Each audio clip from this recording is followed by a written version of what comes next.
Price Lord. கர்த்தர் நல்லவர், அவர் கிருபை என்றும் உள்ளது. இந்த காலை பொழுதிலே கர்த்தராகிய இயேசு கிறிஸ்துவின் நாமத்தினாலே உங்களை சந்திப்பதில் மிகுந்த சந்தோஷம். கர்த்தருடைய நாமம் மாத்திரம் மகிமைப்படுவதாக. இந்த பாடலை பாடி கர்த்தரை உயர்த்துவோம். ஜீவனுள்ள நாட்களெல்லாம் கிருபை என்னை தொடரும். ஜீவனுள்ள நாட்களெல்லாம் கிருபை என்னை தொடரும்.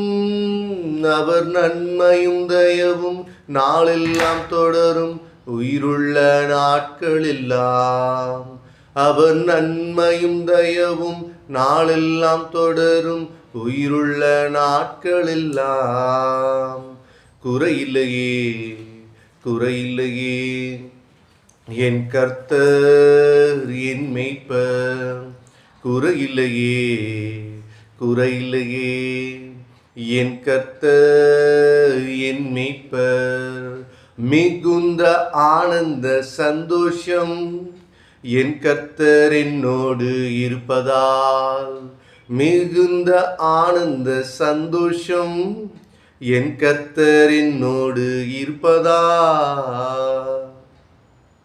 காலை பொழுதிலே திரியேக தேவனுடைய அனத்திய அன்பை முழுமையாய் பெற்றுக்கொண்ட நாம் பாட வேண்டிய பாடலாய் நான் கருதுகிறது மிகுந்த ஆனந்த சந்தோஷம்.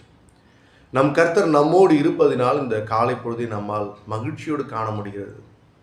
இது கர்த்தருடைய கிருபை. அவருடைய கிருபையினால் நாம் பிழைத்திருக்கிறோம். கிருபையினாலே விசுவாசத்தை கொண்டு ரட்சிக்கப்பட்டீர்கள்.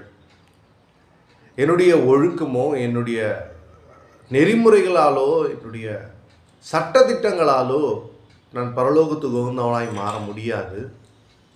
தேவனுடைய அனத்திய அன்பினாலும் கிருபையினாலும் நாம் மீட்கப்பட்டிருக்கிறோம். எனவே நான் ரட்சிக்கப்பட்டது என்னுடைய குடும்பமும், என்னுடைய பிள்ளைகளும், என்னுடைய பொருளாதாரமும் வளர்ச்சியில் இருப்பதற்காக அல்ல. அது மாத்திரமல்ல, அதெல்லாம் உண்டுதான், வளர வேண்டியது தான்.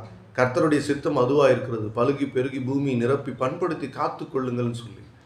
ஆனால் அதை காட்டிலும் ஆத்துமா ஆதாயத்திற்காக நான் என்ன செய்திருக்கிறேன் என்பதை சிந்திக்க வேண்டிய நேரமாக இருக்கிறது.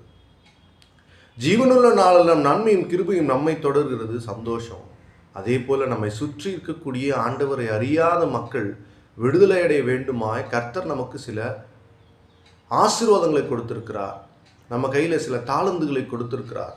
அதில் ஒன்று அவருடைய வல்லமையும் அவருடைய அதிகாரமும். அவருடைய வல்லமையும் அதிகாரத்தையும் நாம் பெற்றுக்கொண்டிருக்கிறோம். எதன் மீது?